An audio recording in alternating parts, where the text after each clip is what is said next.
Hello everyone. Telegram में एक thread चालू किया था मैंने, जिसमें मैंने पूछा था कि मेंस रिलेटेड जो भी आपको मेंटल या साइकोलॉजिकल प्रॉब्लम हो रही है उस पर हम लोग बात करेंगे। बहुत सारी क्वेरीज आई थी लोगों की, और कहीं ना कहीं एक कॉमन थीम था जो मेंस के टाइम पे या फिर सीजीपीएससी की प्रिपरेशन के टाइम में लोग फेस करते हैं। आज हम लोग उस पर डिस्कस करेंगे, टू द पॉइंट डिस्कशन करेंगे, ज़्यादा राम कथा नहीं सुनाएंगे। टू द पॉइंट जो मुझे लगता है कि उसका क्रक्स हो सकता है या फिर उसका एक सिंगल लाइन का सॉल्यूशन जो आपको गाइड कर सकता है ऐसे टफ टाइम में, आपकी मेंटल और साइकोलॉजिकल दिक्कतों को सॉल्व कर सकता है, उस पर हम लोग चर्चा करेंगे। तो welcome to this Telegram Q&A session. चलिए देखते हैं कि आप लोगों ने कौन से क्वेश्चंस मुझसे पूछे हैं। ओके, तो चलिए देखते हैं पहला question. Sir please make a video on how to study NCERT effectively और is it not necessary to study NCERT. देखिए, जो स्टेट पीएससी का जो एग्ज़ाम होता है उसका ओरिएंटेशन काफ़ी फैक्चुअल होता है, और एनसीईआरटी का जो ओरिएंटेशन होता है थोड़ा सा कॉन्सेप्चुअल होता है। तो मैं आपको यही सजेस्ट करूँगा कि इन पर्टिकुलर सब्जेक्ट्स के एनसीईआरटी पढ़ने के बजाय अगर आप मार्केट से कुछ अच्छी कंपाइलेशंस पढ़ेंगे जो कि छत्तीसगढ़ के कोचिंग की हो सकती हैं, या फिर ऑल इंडिया लेवल के कंपाइलेशन जैसे दृष्टि या बर्नवाल हो गई, यहाँ से आप उठाएंगे तो मुझे लगता है कि आपका वो एफर्ट कट इन हो जाएगा, क्योंकि ये डायरेक्टली नोट्स के फॉर्म में होते हैं और पॉइंट वाइज अरेंज होते हैं, और वहाँ से आपको उठाने में ज़्यादा कन्वीनियंट होगा। तो मेरी यही सजेशन है कि एनसीईआरटी की जगह अगर आप स्मार्ट कोचिंग सोर्सेज रिफ़र करेंगे तो सही होगा। ओके, सेकंड क्वेरी है, सर ऐसा लगता है नहीं हो पाएगा, कुछ एग्ज़ाम तक पढ़ा भी है तो लग रहा है रिपीट नहीं होगा एग्ज़ाम में, कैसे हैंडल करें इसको, प्लीज़ हेल्प। देखिए, एग्ज़ाम के पहले ऐसा लगना कि आपको नहीं आता है, ये बहुत ही कॉमन चीज़ है, आप सब फेस कर रहे हैं उस चीज़ों को, लेकिन मैं मान के चल रहा हूँ कि मेरा जो एक्सपीरियंस रहा है एग्ज़ाम में, आपको जो लग रहा है ना कि आपको याद नहीं है, उसके पूछे जाने के जो चांसेस हैं वो 1 इन अ मिलियन है। ठीक है, पहली बात तो ये।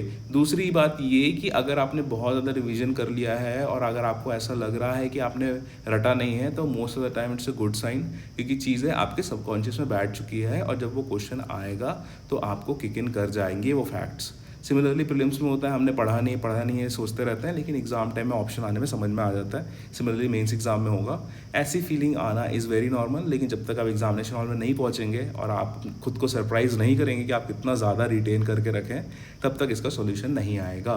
कुल मिला के ये फीलिंग आपको फील करते रहनी पड़ेगी, चाह के आप इसको अवॉइड नहीं कर सकते, लेकिन एग्ज़ाम हॉल में आपके परफॉर्मेंस में इसका कोई भी इफेक्ट नहीं होगा। नेक्स्ट क्वेश्चन देखते हैं। बहुत डिप्रेशन में चल रहा अभी, तो कैसे करें, क्या ना करें। कैसे करें, करना ये है कि फिज़िकल एक्टिविटी करते रहना है और अपनी बुक्स को पलटाते रहना है। क्या ना करें, इधर उधर घूमना, छोड़ दूंगा पढ़ाई, जॉब ढूंढ लेता हूँ, मूवी चले जाता हूँ, दोस्तों के साथ घूम लेता हूँ, ये सब ना करें। कुल मिला के अपने आप को बैठा के रखें और अपने आप को कुर्सी से चिपका के रखो और पन्ने पलटाते रहो, इवेंचुअली वो अच्छा लगने लगेगा। तो इसका एक ही फंडा है डिप्रेशन में नहीं जाने का, कि कंटिन्यूस प्रोग्रेस करते रहिए। एग्ज़ाम हॉल में पंखा नहीं होने का डर सता रहा भरे गर्मी में, क्या करें, कैसे करें। देखिए, जितने भी सरकारी स्कूल है ना, इतनी तो फटीचर हालत नहीं है उनकी कि एक पंखा ना दिला पाए आपको। पंखा रहेगा, गर्मी रहेगी। अगर एसी और कूलर भी अगर लग जाता है तो भी रास्ते में इतना एग्जर्शन हो जाएगा कि गर्मी तो आप महसूस करेंगे ही। अगर पंखा होगा फिर भी एग्ज़ाम लिखना है, अगर नहीं होगा फिर भी एग्ज़ाम लिखना है, गर्मी पड़े तो भी एग्ज़ाम लिखना है, नहीं पड़े फिर भी एग्ज़ाम लिखना है। तो इसका कोई सॉल्यूशन नहीं है। तो ये एक ऐसा वेरिएबल है आपके प्रिपरेशन में जो आप कंट्रोल नहीं कर सकते हो, तो इसमें दिमाग लगाने की ज़रूरत नहीं है। बस ये है कि एक हैंकरचीफ रख लेना, अगर पसीना हाथ में आएगा या माथे में आएगा तो उसको डील करने में ईजी होगी। और दूसरा ये कि आर्गूमेंट नहीं करना है एग्जामिनर से एग्जामिनेशन हॉल में, क्योंकि उससे क्या होता है कि एक प्रकार का आपके ऊपर प्रेशर डेवलप हो जाता है कि आपकी बात नहीं मानी जा रही एग्जामिनेशन हॉल में इतने लोगों के बीच में। तो वो थोड़ा सा ईगो हर्ट होता है, और साथ ही साथ ऐसा होता है कि आपका जो एग्ज़ाम टाइम टेम्परामेंट है वो भी कहीं ना कहीं बिगड़ेगा। तो अवॉइड आर्गूमेंट्स, जस्ट अज्यूम कि सबसे हार्शेस्ट कंडीशन जो हो सकती है, हार्डेस्ट कंडीशन हो सकती है, उसमें आपको एग्ज़ाम देना है। Prepare for the worst, expect the best. ठीक है, यही आपको करना है। तो जैसे भी सिचुएशन होगी, मेंस तो लिखना ही है, इसमें ज़्यादा दिमाग मत लगाइए, ये जो वेरिएबल है आपके कंट्रोल के बाहर का है। सर लास्ट के 8 दिनों में ऐसा लग रहा है कुछ याद नहीं है, पढ़ रहा हूँ, प्रेशर बन रहा है, रिपीट कर रहा और कर रहा, क्या करें इससे, और एग्ज़ाम में एक दिन 2 पेपर है तो उस दिन पढ़ाई कैसी होनी चाहिए, ये भी फिक्र हो रही है। विजुअलाइजेशन करते रहिए, और ऐसा प्रेशर फील करना कि आपको कुछ याद नहीं है बहुत ही नॉर्मल है। तो ये बहुत ही नॉर्मल प्रोसेस है, हर कोई गुजर रहा होगा इससे। पढ़ तो सब लिए, लेकिन ऐसा लग रहा है कि कुछ नहीं पढ़े, एग्जाम में क्या लिखेंगे, सभी की एक जैसी समस्या है। देखिए, इसका मैंने आंसर दे दिया है। ओके, ये मेगा क्वेश्चन है। ब्रेकअप हो गया है सर, पढ़ाई में मन नहीं लग रहा, मैं अगले साल के लिए तैयारी कर रहा हूँ। ठीक है। देखिए ये जो इवेंट्स होते हैं ना लाइफ में, ये हर किसी की लाइफ में कभी ना कभी ये सब इवेंट्स आते हैं। एंड इसमें स्मार्टनेस यही है कि आपको कुछ कुछ बेसिक फैक्ट्स हैं जो कि आपको पता होना चाहिए। ये लड़के लड़कियों दोनों के लिए ही समान है, मैं किसी को भी स्टीरियोटाइप नहीं कर रहा हूँ। सीधी सी बात है कि अगर कोई पर्सन आपके हार्डेस्ट टाइम में, स्ट्रगल के टाइम में साथ नहीं दे सकता, तो वो आपके सबसे हाईएस्ट पॉइंट ऑफ लाइफ या फिर ग्रैंड सक्सेस के टाइम पे भी रहना डिजर्व नहीं करता है। तो अगर कोई ऐसा है कि आपके हार्ड फेज ऑफ लाइफ को हार्डेस्ट बना रहा है किसी भी तरीके से, तो probably that person is not right for you. आप अपना काम करते रहिए। और दुनिया में एक चीज़ जो एक्सपीरियंस रहा है मेरा मेरे दोस्तों का, वो ये रहा है कि दुनिया में बहुत अच्छे अच्छे लोग हैं, एक से एक लोग हैं। अगर आपको लग रहा है कि वही पर्सन सबसे ऑसम था, सबसे बेस्ट था, तो आप गलत हो। दुनिया में बहुत अच्छे लोग हैं, बहुत अच्छे पर्सनालिटी के लोग हैं, जिनसे शायद आप मिलेंगे तो आपको लगेगा कि भाई इंसान इतने अच्छे भी होते हैं क्या, इस प्रकार की फीलिंग आएगी। तो breakup is normal process, it must be a tough process for you, लेकिन इसके बियॉन्ड भी एक लाइफ है एंड लाइफ गोज़ ऑन। चीज़ ये है, इसमें दिमाग या स्मार्टनेस वाली बात ये है कि आप अपना परफॉर्मेंस अफेक्ट मत होने दीजिए। चुपचाप पढ़ाई में मेहनत करते रहिए एंड इवेंचुअली धीरे धीरे मैटर नहीं करने लगेगा आपको। तो जस्ट कीप स्टडिंग, चुपचाप बैठ के सिर्फ पढ़ते रहिए। दैट्स द मेन फंडा of overcoming depression, breakup and anything that is sad for you.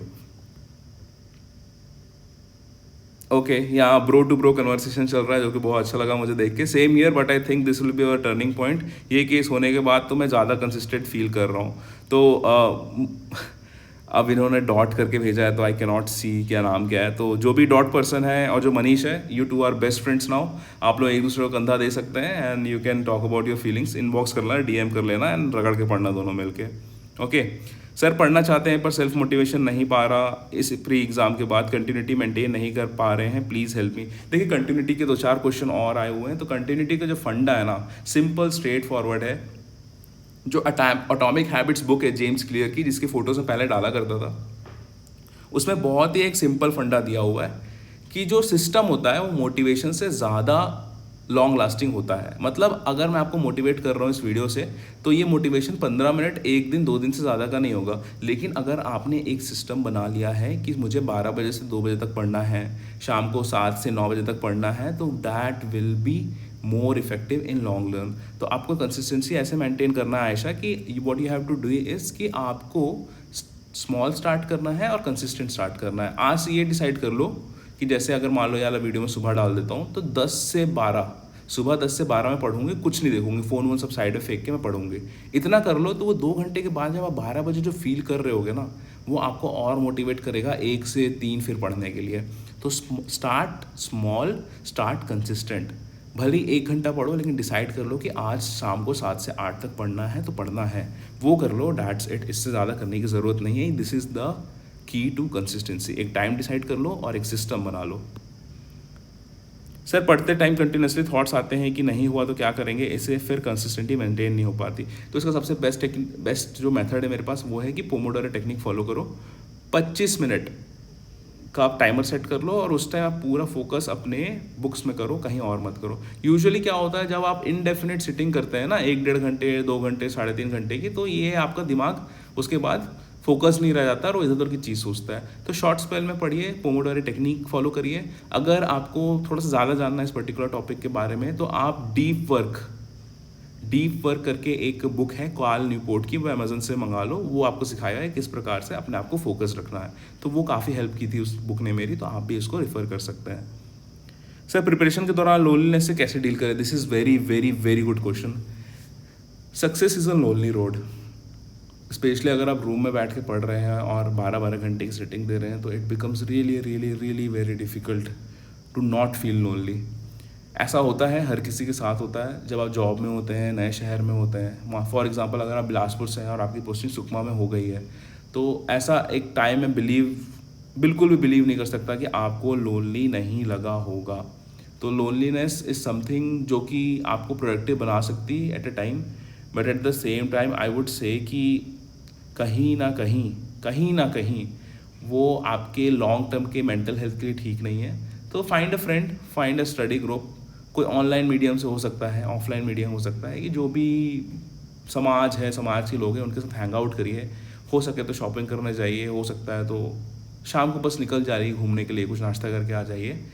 And if you don't have any friend, make one. वो आपका लाइब्रेरी का फ्रेंड हो सकता है, आपका कोचिंग का फ्रेंड हो सकता है, आपका पीजी का आपका रूममेट हो सकता है। तो just keep talking to them. Loneliness at first may see productive, but it is very counter productive in long term, specially अगर आप हमेशा से एक्सट्रोवर्ट रहे हैं तो फाइंड समवन। आपके पेरेंट्स हो सकते हैं, भाई बहन हो सकते हैं, आपके स्कूल के दोस्त हो सकते हैं, आपके कोचिंग या CGPSC के दोस्त हो सकते हैं। उनसे बात करते रहिए and just be in touch with people.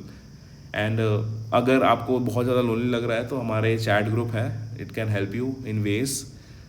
Usually academic discussion होता है, but if you are feeling very lonely you can also talk to someone जो कि सिमिलर फीलिंग आपके साथ एक्सपीरियंस कर रहा हो, तो यू टू कैन टॉक। ठीक है, तो it's a very good question, very sensitive matter. I am glad कि इतना सेंसिटिव मैटर इस ग्रुप में उठ रहा है। लोनलीनेस इज़ वेरी नॉर्मल, हर कोई फील करता है, मैं भी कभी कभी फील करता हूँ। बट द थिंग इज़ कि आपको फोकस रहना है अपने जर्नी में, एंड आपको अपनी जो लोनलीनेस है आप उसको बुक से मिटा सकते हैं, कुछ नई हॉबी से मिटा सकते हैं, और ऑनलाइन कुछ नई चीज़ें सीख के भी कर सकते हैं। तो ये जो भी चीज़ें आप कर रहे हैं, just hang out with people and आप फोकस रहिए अपनी CGPSC की जर्नी में। यही 2 की पॉइंट्स है जो मैं आपको देना चाहूँगा। मेरे साथ कुछ ऐसा हो रहा है हर 5 मिनट में। ओके, ये तो मेरे साथ भी होता है आज। फैमिली प्रेशर कैसे हैंडल करें after marriage? Okay, this is also one of the very very important चीज़। देखिए, यूजुअली क्या होता है कि जो छत्तीसगढ़ में सीन है वो ये है कि लड़कों की जब तक जॉब नहीं लगेगी तब तक वो यूजुअली शादी नहीं करते हैं, एंड लड़कियों का ऐसा है कि शादी कर लो, जॉब तो मिल ही जाएगी, प्रिपरेशन करते रहना उसके साथ। मोस्ट ऑफ द टाइम ये वर्क नहीं करता है, क्योंकि पहले शादी के पहले आप और आपका जो होने वाला हस्बैंड है, आप लोग डिस्कस कर लेते हो कि देखो आपकी तो जॉब लग गई है, मैं आराम से घर में बैठ के तैयारी करूँगी।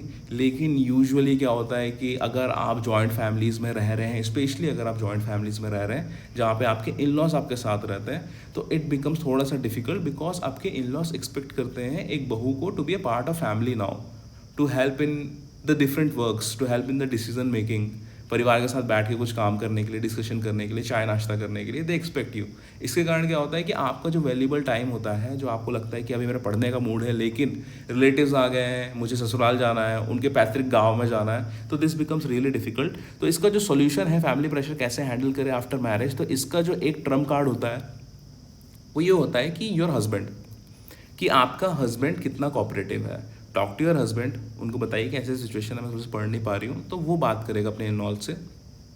वो एक कंसेंसस में आएंगे कि आपको पढ़ने देना चाहिए। और हो सके तो अगर आपके शहर में अगर कोई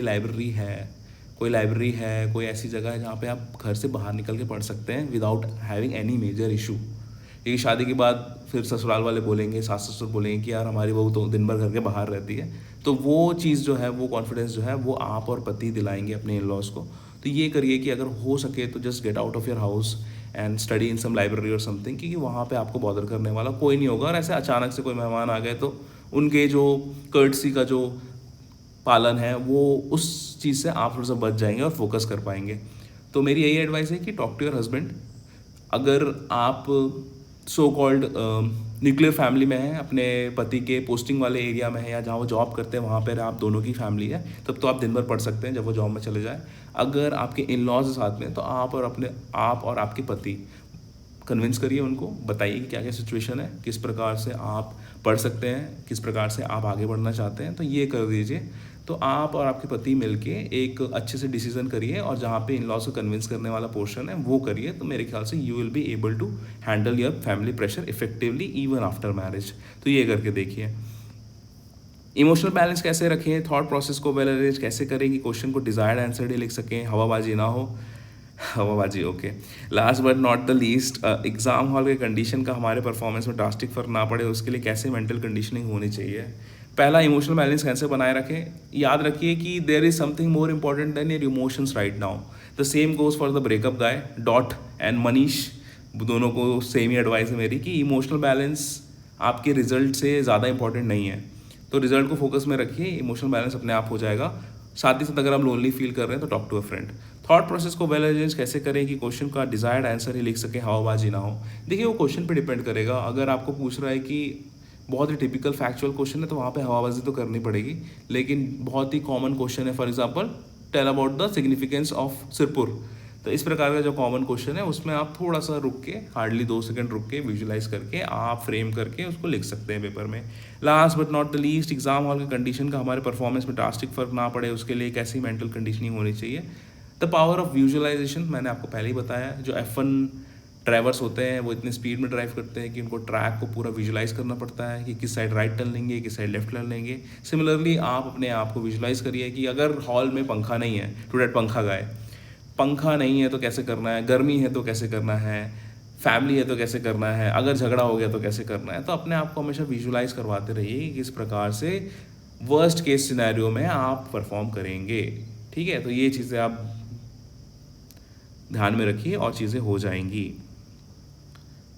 सर रोज़ रोज़ पढ़कर स्ट्रेस हो जाते हैं, मेडिटेशन और वॉक करने के बावजूद भी उतना इफेक्ट नहीं पड़ता है, माइंड बहुत डाइवर्ट होता रहता है, कभी भी तो सब छोड़ देंगे ऐसा लगता है। इसका एक ही सॉल्यूशन है जो मेरे को पता है कि डीप वर्क एक बुक है कार्ल न्यूपोर्ट की, वो एक बार उसकी समरी देख लीजिए यूट्यूब में। दूसरा एक पोमोडोरो टेक्निक है, वो कर लीजिए, क्योंकि अगर अपने दिमाग को आप ओवर स्ट्रेस करेंगे तो जाहिर सी बात है कि दिमाग किसी और चीज़ में जाएगा, किसी और लेस स्ट्रेसफुल चीज़ पे डाइवर्ट होगा। फॉर एग्जांपल अगर मेरे को बहुत पढ़ना है ना, तो मेरे दिमाग में ये चलते रहेगा कि यार डॉक्टर स्ट्रेंज की मैं मल्टीवर्स मैडनेस और मल्टीवर्स देख के आ जाता हूँ। लेकिन आपको क्या करना है कि अगर आप छोटे छोटे टाइम फ्रेम में अगर आप पढ़ रहे हैं तो ये सब ज़्यादा सोचने का टाइम नहीं होता है, क्योंकि अगर आप 15-20 मिनट पढ़ रहे हैं तो आपको 15-20 मिनट फोकस करना पड़ेगा अपनी चीज़ों में, तो आप कहीं ना कहीं बच जाएंगे इधर उधर के थॉट से। तो deep work by Cal Newport, इसको आप बुला लीजिए अमेजन से। एटॉमिक हैबिट्स आप बुला सकते हैं, ये भी पढ़ लीजिए बुक अगर फ्री टाइम है, अगर आपका मेंस नहीं है तो। तीसरा ये कि पोमोडोरो टेक्निक से आप फॉलो कर सकते हैं पढ़ना। Okay, there's a lot of problems, sir. Don't know why, but life is so much unpredictable. When result come, happily start the study with zeal. But when exam is near, my mind doesn't support me all the time. Negative things come in mind. Not a single subject is completed. Not remember anything. Many people study day and night, but I am unable because mind not accepted all things. Till April, I am completed whole syllabus, but revision is not going well. Whenever I start revision, ऐसा लगता है कुछ पहले का नहीं पता है. How to overcome it? If in the exam I forget things, how can I write how other people studying that they remember everything? Why I am not blessed with that kind of mind? इतनी बार पढ़ने के बाद भी पता नहीं क्यों चीज़ें याद नहीं रहती। ओके, याद नहीं रहना इज़ अ वेरी कॉमन चीज़। और एक चीज़ जो मैं हमेशा बोलता हूँ कि जो सिलेबस होता है वो फर्स्ट रीडिंग में नहीं बैठता दिमाग में, आप उसको कॉन्क्रीट की तरह आपको लेयर्स में बैठाना पड़ता है। फॉर एग्जाम्पल एक बहुत बड़ा आप कॉलम खड़ा कर रहे हैं तो एक साथ पूरा कॉलम खड़ा नहीं होता है, उसको तोड़ देते हैं 3-4 भाग में डिपेंडिंग ऑन द हाइट, और वहाँ पे एक लेयर बैठाते हैं, फिर दूसरे दिन दूसरी लेयर बैठाते हैं, तीसरे दिन तीसरी लेयर बैठाते हैं। इस प्रकार से कास्ट किया जाता है उस पर्टिकुलर कॉलम को। तो आपको क्या करना है कि आपको बिलीव कर, एकदम सिंपल सी बात है कि एक बार में पूरा हरिराम पटेल नहीं रटाता है, आप उसको बार बार देखते रहते उस पन्ने को, फिर वो सबकॉन्शियस में आ जाता है। तो what you have to do my friend is कि टू ट्रस्ट द प्रोसेस। आपको बिलीव करना है कि ये प्रोसेस स्लो है, आपकी ह्यूमन माइंड की लिमिटेशन है, आपको जितना भी आता है, जितना भी रिटेन हो रहा है, उससे एक अच्छा आंसर लिखा जा सकता है।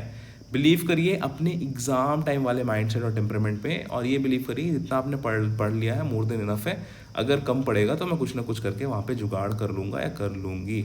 आपको यही ध्यान देना है और एग्ज़ाम टाइम टेम्परामेंट पे ज़्यादा फोकस करना है। और रही बात फ्यूचर की, फ्यूचर में रिवीजन की दिक्कत ना हो, इसके लिए स्टार्ट अर्ली और लेयर्स में बार बार रिवीजन करते रहिए, चीज़ें बनने लगेंगी आपसे।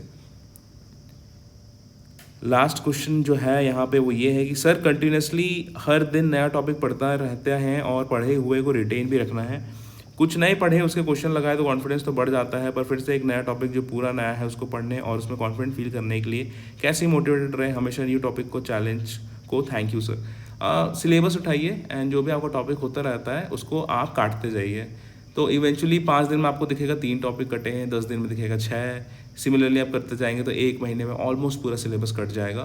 तो आई थिंक आपका जो प्रोग्रेस है उसको विजुअली देखना बहुत इंपॉर्टेंट है। सिलेबस प्रिंट करिए और जो भी होते जा रहा है उसको काटते जाइए, ठीक है। रिवीजन पे उतना फोकस मत करिए। मेरी 1 रीडिंग हो चुकी है और मैंने इस पर्टिकुलर पोर्शन के क्वेश्चन हैंडल कर लिए हैं, बस ये बिलीव आपका हो जाए तो आधी जंग आप जीत जाएंगे। विजुलाइज करना है, सिलेबस रखना है साथ में और काटते जाना है जो भी चीज़ होते जा रही है। That's it. प्रोग्रेस आपको ज़्यादा मोटिवेट करेगी।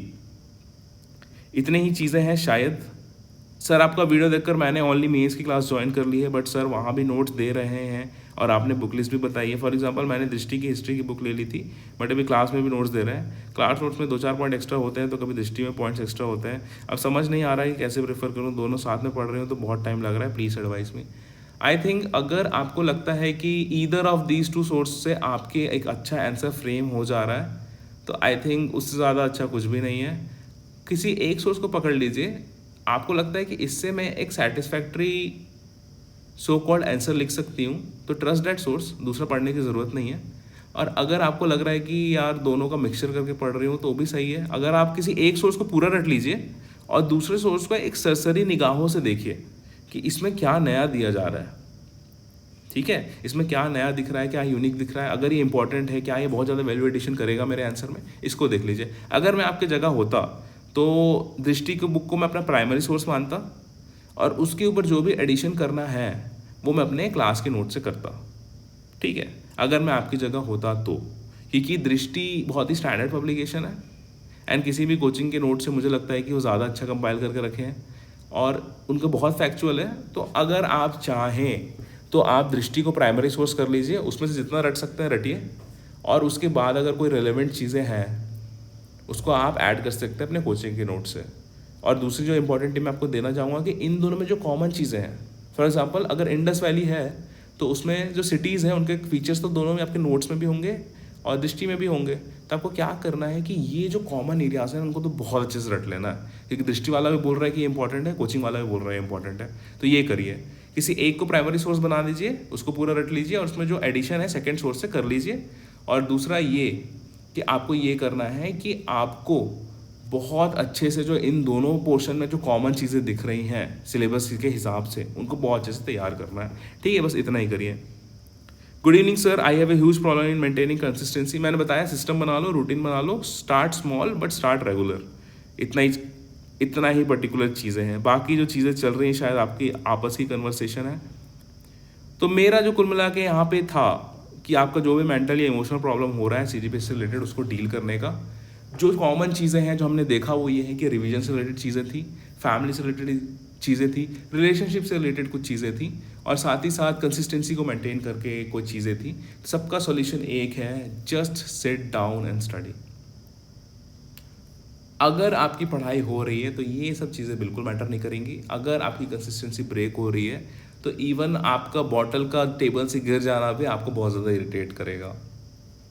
आपको सिर्फ एक ही काम करना है, चुपचाप आपको बैठना है, शांति से बैठना है अपने सीट में और जो भी सीजीपीएससी का सिलेबस है उसको पलटाते रहना है। अगर बोर हो जाओगे तो उससे रिलेटेड यूट्यूब में बहुत सारे करंट अफेयर चैनल चल रहे हैं, उनको देखिए। उससे बोर हो जाते हो तो न्यूज़ चैनल ऑन कर लीजिए, देख लीजिए कि क्या क्या मुद्दे चल रहे हैं शायद पूरे कंट्री में, शहर में, आपके शहर में, स्टेट में, कंट्री में। इनको देखते रहिए और उनको रिलेट करते रहिए अपने स्टैटिक सिलेबस से। इतना ही करना है। The solution to all your mental emotional problem is progress in the journey of CGPSC, progress in the completion of syllabus, progress in the style of answer writing। तो जबकि पर्टिकुलर जो word है ना प्रोग्रेस, ये आपको जितने प्रकार के मेंटल और इमोशनल प्रॉब्लम है CGPSC से रिलेटेड उनको टैकल करने में बहुत बहुत ज़्यादा हेल्पफुल होगा। तो प्रोग्रेस चेस करिए, मेंटल इमोशनल प्रॉब्लम अपने आप ही सही हो जाएंगी।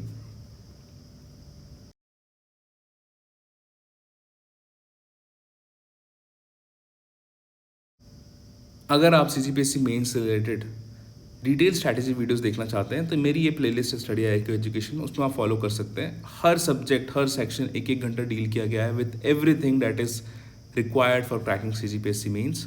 उसके बाद अगर आप मुझे फॉलो करना चाहते हैं तो इंस्टाग्राम, टेलीग्राम, ट्विटर में मैं अवेलेबल हूँ। ये पर्टिकुलर जो सेशन था वो टेलीग्राम के थ्रेड से स्टार्ट हुआ था जहाँ से मैंने क्वेश्चंस लिए हैं। अगर आप मेरे टेलीग्राम ग्रुप से जुड़ना चाहते हैं तो इस पर्टिकुलर QR कोड को आप स्कैन करके डायरेक्टली मेरे टेलीग्राम चैनल में पहुँच सकते हैं। इस चैनल को सब्सक्राइब कर लीजिएगा। CGPSC से रिलेटेड बहुत अच्छे प्लानिंग्स है। अभी थोड़ा सा ब्रेक हुआ है क्योंकि मेंस एग्जामिनेशन का मंथ है, तो ज़्यादा ओवरबर्डन नहीं करेंगे स्टूडेंट्स को नए नए इन्फॉर्मेशन से। इसके बाद जून में हम मेगा सीरीज़ चालू करेंगे, कुछ बहुत सारे प्लान है CGPSC की प्रिपरेशन से रिलेटेड, वो हम लोग स्टार्ट करेंगे।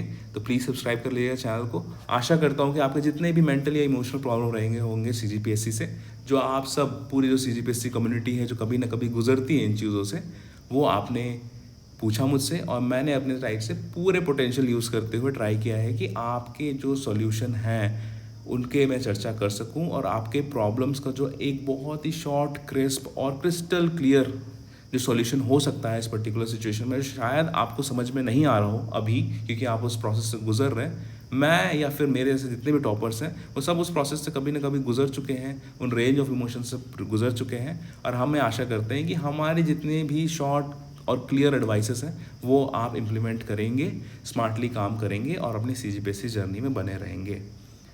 इजाज़त लेंगे आपसे। आप सबका बहुत बहुत धन्यवाद। जय हिंद।